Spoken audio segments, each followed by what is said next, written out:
کے غار میں جا کر خدا سے بات کرتے تھے، عبادت سے وہاں راضی خدا کی ذات کرتے تھے۔ عمر 40 کی تھی جب حضرت جبریل آتے تھے، خدا کا لے کے قرآن وہ وہاں تشریف لاتے تھے۔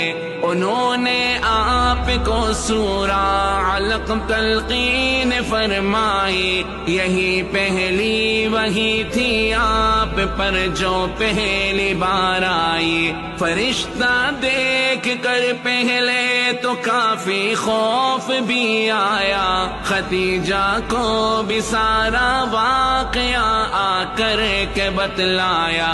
چلی وہ آپ کو لے کر چچا ورقہ